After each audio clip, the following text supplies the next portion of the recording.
और किस प्रकार से पूज्य गुरुदेव भगवान इस कलयुग की बिचली पीढ़ी में मोक्ष के प्राइम टाइम में आप और हमारे लिए जिस कदर मेहनत कर रहे हैं, संघर्ष कर रहे हैं, ना दिन देख रहे, ना रात देख रहे, ना अपना शरीर देख रहे, जो लीला परमात्मा वर्तमान में कर रहे हैं। और गुरुदेव भगवान कहते हैं कि बच्चों, मेरा तो केवल एक ही टारगेट है कि तुम आत्माओं को दिन रात एक करके, जब तक मेरे जीवन में प्राण है, मेरे शरीर में प्राण है, तब तक मैं ये ज्ञान तुम्हारे अंदर फीड कर दूं।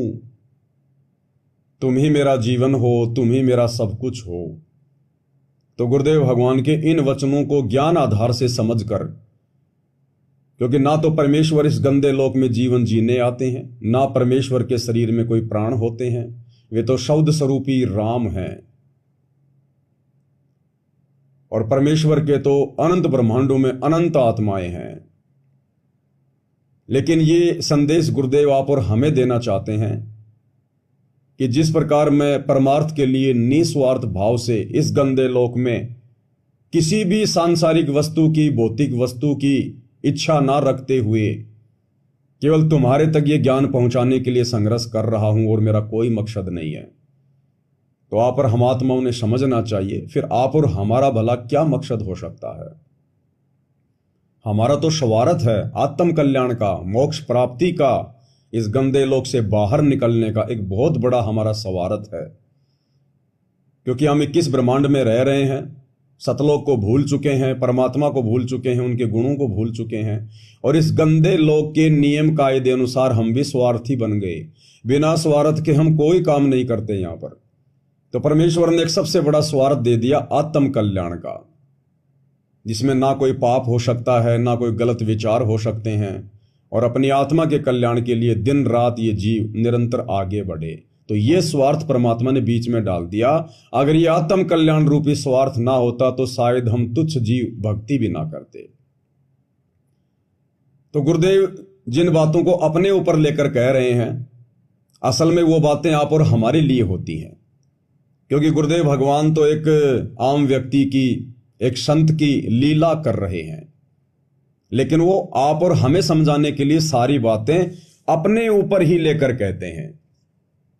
और एक सत्संग में गुरुदेव भगवान ने फिर आगे चलकर क्लियर भी कर दिया, साफ भी कर दिया कि ये दास जहां जहां भी आप आत्माओं के साथ में खुद को शामिल करता है, जैसे गुरुदेव बार बार कहते हैं हम सभी आत्माएं सतलोक से आकर नीचे काल के लोक में फंस गई, तो गुरुदेव थोड़ा ना फंस गए, फंसे तो आप और हम हैं। गुरुदेव कहते हैं हम सबका एक ही टारगेट है, मोक्ष प्राप्त करना। तो गुरुदेव ने थोड़ा ना मोक्ष प्राप्त करना है, गुरुदेव तो स्वयं मुक्ति के दाता हैं। भक्ति मुक्ति के दाता सतगुरु भटकत प्राणी फिरंदा, उस साहिब के हुक्म बिना नहीं तरवर पात हिलंदा। ये सतगुरु तो भक्ति और मुक्ति का दाता है। तो गुरुदेव आप और हम तक अपना ज्ञान पहुंचाने के लिए, आप और हम तक पहुंचने के लिए, हमारे हृदय में ये बातें सच जचाने के लिए अपने ऊपर उदाहरण देकर कहते हैं।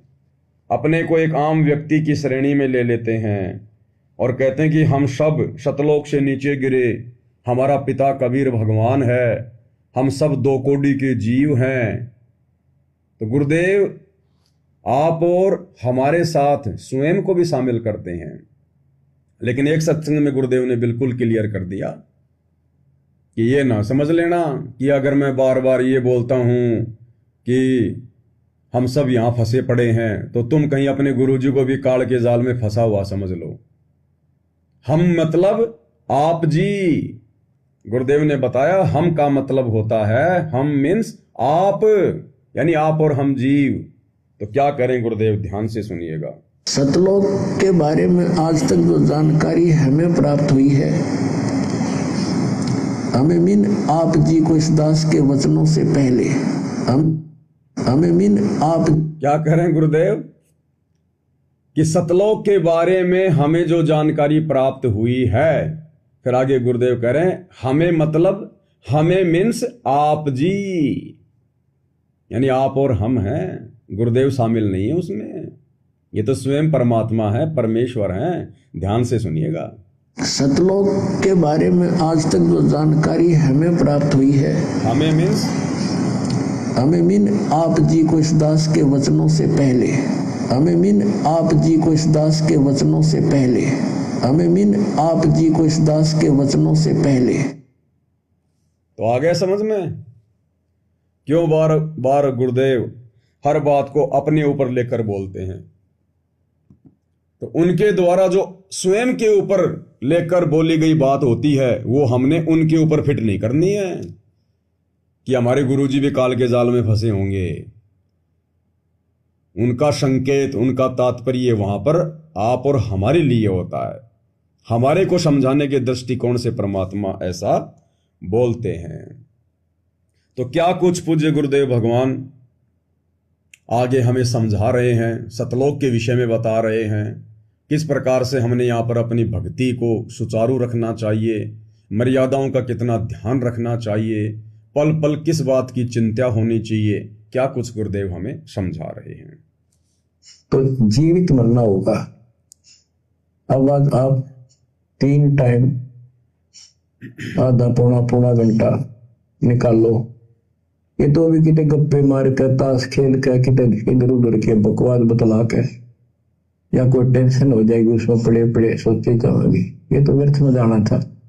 क्या कह रहे हैं गुरुदेव भगवान कि अब आप इस भक्ति पर दृढ़ता प्रदान करने के लिए, आगे बढ़ने के लिए समय निकालो, अन्यथा ये समय तो आपका कहीं गप्पे मारने में, कहीं उल्टी सीधी बातें करने में, कहीं राजनीति में आपका काल ने वैसे ही बर्बाद करवा देना था। और काल ने 90% संगत का ये समय जो वर्तमान में बहुत ही ज्यादा महत्व रखता है, इस परीक्षा के समय में हमारी एक एक श्वास की कीमत है, हमारे समय की कीमत है। काल ने 90% संगत का जो भाई बहन सतलोक आश्रमों से जुड़े हुए हैं, आज गुरुदेव की गैर हाजिरी में बर्बाद करवा दिया। दुनिया भर की राजनीति करवा दी, दुनिया भर के पाखंड और आडंबर करवा दिए, राजनेताओं की रैलियों में धक्के खिलवा दिए, और बिना सोचे समझे भगत समाज ने जिनको पात्रों को, सतलोक आश्रम वालों को ज्योति पाठ और दान का पैसा दिया है, वो पैसा फिर उनको पात्रों ने आगे अन्य को पात्रों को दे दिया। किसी का स्टेडियम बनवा दिया, किसी की धर्मशाला बनवा दी, कहीं अयोध्या में काल पुजारियों के लिए भंडारा लगा रहे हैं, जबरदस्ती गांव गांव जाकर लोगों को भंडारा वितरित कर रहे हैं, सूखा सामान वितरित कर रहे हैं, जो कि गुरुदेव भगवान के नियम और विधान के विपरीत है। अगर आपके दरवाजे पर कोई भिखारी आ जाए, कोई भूखा व्यक्ति आ जाए, तो परमेश्वर ने कहा कि उसको खाना खिलाओ। आपने अपने घर से सामान पैक कर करके सूखा या बना हुआ खिलाने के लिए कहीं नहीं जाना है। सबका पेट परमात्मा भरता है, जिसका जैसा संस्कार है। हम जबरदस्ती किसी के ठेकेदार ना बने।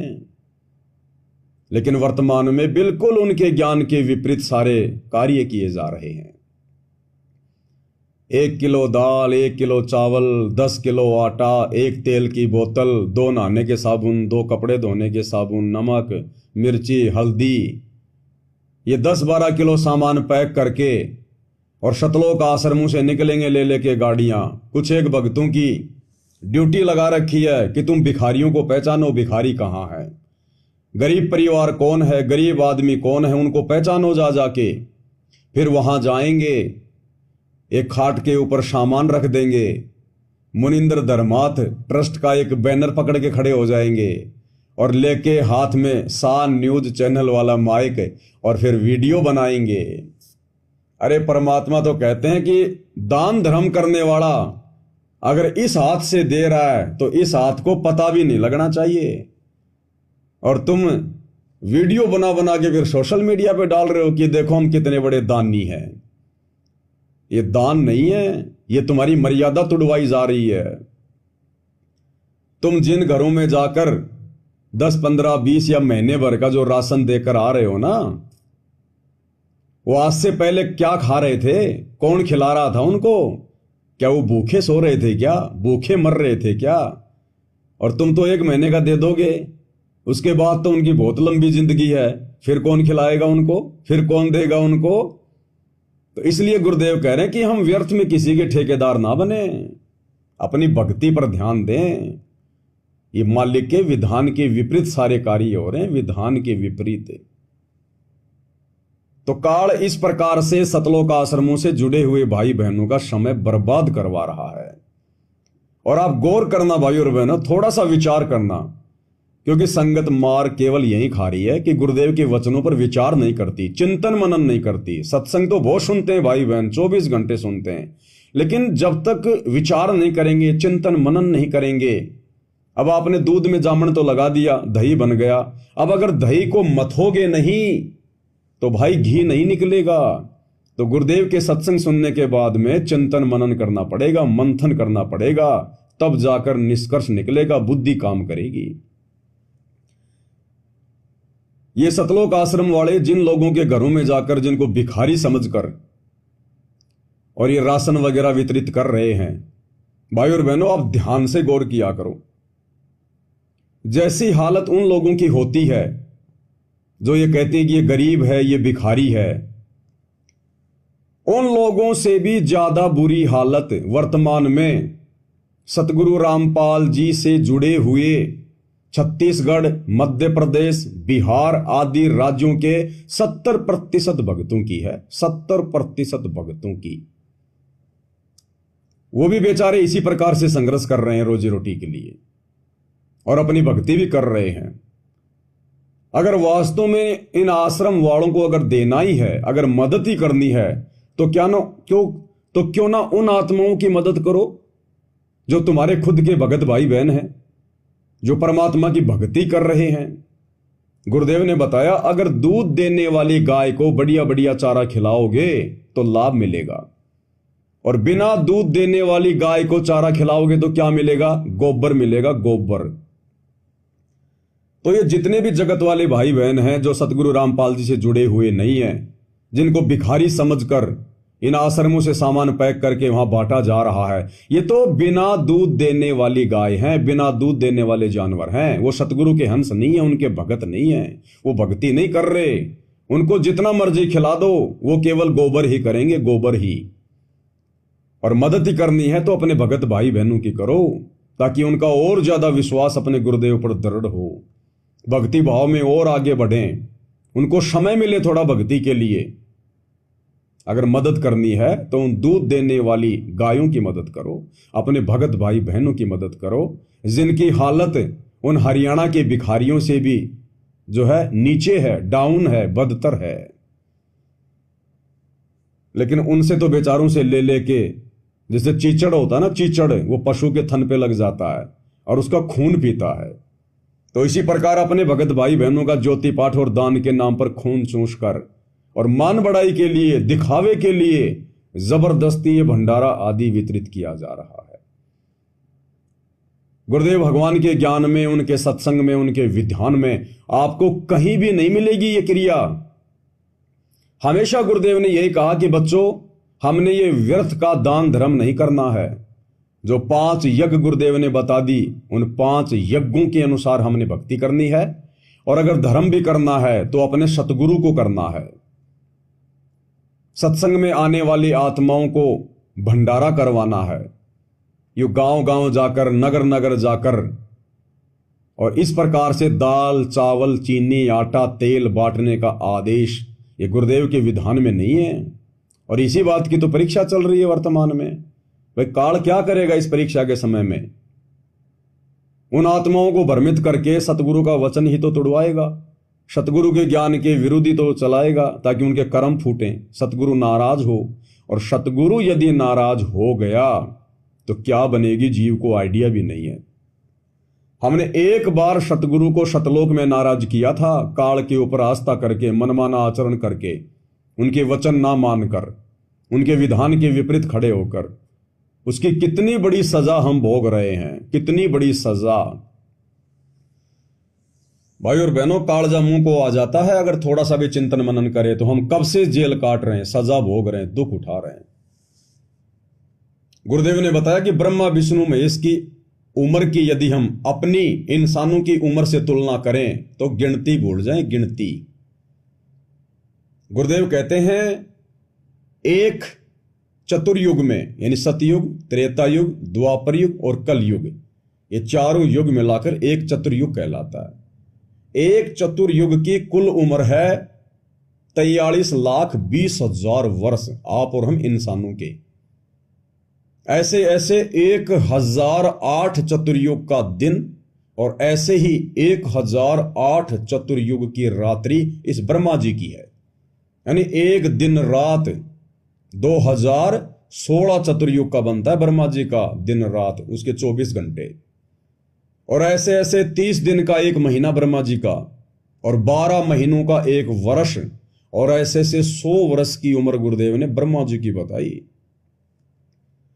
और ब्रह्मा जी से 7 गुना ज्यादा लंबी उम्र श्री विष्णु जी की, और विष्णु जी से 7 गुना ज्यादा उम्र श्री शंकर जी की। और जब ऐसे ऐसे 70,000 शंकर मर जाते हैं तब एक ब्रह्मांड का विनाश होता है। एक ब्रह्मांड का, यानी 21 ब्रह्मांड है काल के पास में, तब केवल एक ब्रह्मांड का विनाश होता है। यानी उस ब्रह्मांड में रहने वाले जितने भी जीव हैं उनको दूसरे ब्रह्मांड में शिफ्ट कर दिया जाता है। और उस ब्रह्मांड में सदाशिव रूप में जो ये काल और दुर्गा रहते हैं उन दोनों का शरीर छूट जाता है। फिर दोबारा से 70,000 शिव मरेंगे, तब दूसरा ब्रह्मांड का विनाश होगा। और जब ये सारे ब्रह्मांडों का विनाश हो जाएगा तब एक ये काल मरेगा, दुर्गा और काल। और जब ये दुर्गा और काल मरते हैं तब वो जो ऊपर एक और जो है अक्षर पुरुष, अक्षर पुरुष जिसके विषय में गुरुदेव ने बताया गीता अध्याय 15 श्लोक नंबर 16 में, कि इस संसार में 2 पुरुष हैं, क्षर पुरुष और अक्षर पुरुष। तो क्षर पुरुष तो ये काल हो गया, उसके बाद अक्षर पुरुष 7 शंख का स्वामी, 7 शंख ब्रह्मांडों का स्वामी। तो जब ये काल मर जाता है तो उस अक्षर पुरुष का एक युग होता है, एक युग।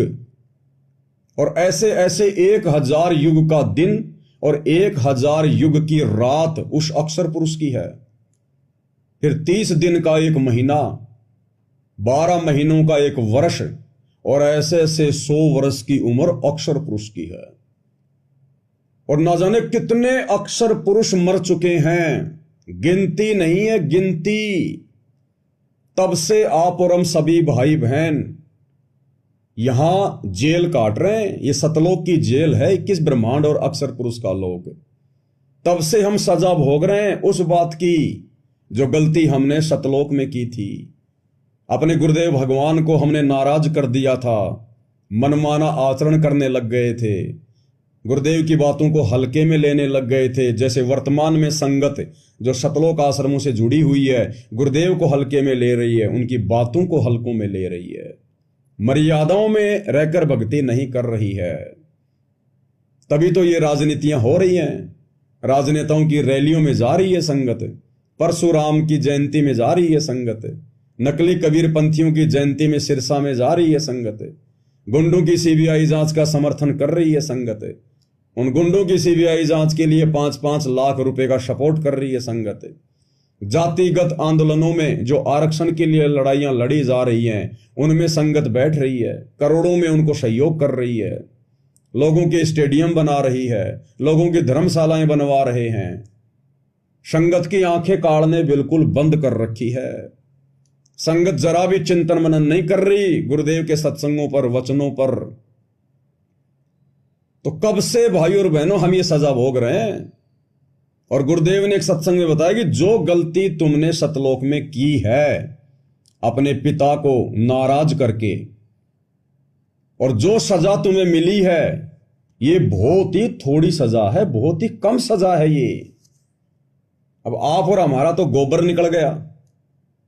असंख्यों बार हमने 84 लाख योनियां भोग ली, असंख्यों बार हम देवी देवता बन गए, असंख्यों बार हमारे अंग भंग हो लिए, एक्सीडेंट में मर लिए, आग में जल जल के मर लिए, पशु बनकर हमारी गर्दनें काट दी गई, गरीबी में हमने जीवन जिए, विषय विकारों में हमने जीवन जिए।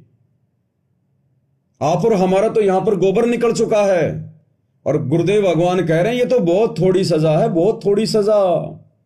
वो तो दयालु परमात्मा है जो दया करके और नीचे उतर कर आ गए। सतगुरु दीन दयाल, ऐसे दीन दयाल हैं सतगुरु।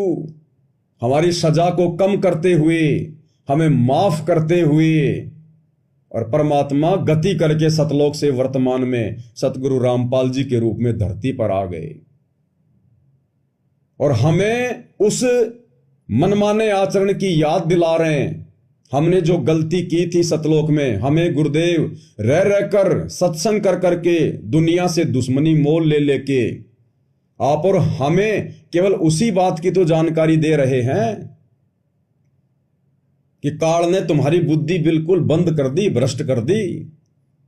तुम्हें सतलोक का नामो निशान भी याद नहीं है, तुम्हारी यादें मिटा दी, तुम्हारी मेमोरी समाप्त कर दी इसने। तो पुनः हमें सतलोक की याद दिलाने के लिए कि हम कौन हैं, कहां से आए थे, क्यों हम यहां जन्म रहे हैं, मर रहे हैं, हमारा बाप कौन है, रियल में भगवान कौन है, मनुष्य जन्म क्यों मिला है, हमने करना क्या चाहिए और हम कर क्या रहे हैं दुर्बुद्धि के शिकार होकर। तो फिलहाल तो ये बातें हमारे हृदय में जचाने के लिए, हम तक ये सत्ज्ञान पहुंचाने के लिए 30 साल से हमारे पिता संघर्ष कर रहे हैं। उसके लिए उन्होंने जो कुर्बानियां दी हैं, जो संघर्ष किया है, वो अवर्णनीय है। सुनहरे अक्षरों में इतिहास लिखा जाएगा। 21 महीने रोहतक की जेल, 12 साल से वर्तमान हिसार की जेल, समय पर ना खाना ना पीना ना सोना, ना घर ना परिवार, कुछ नहीं।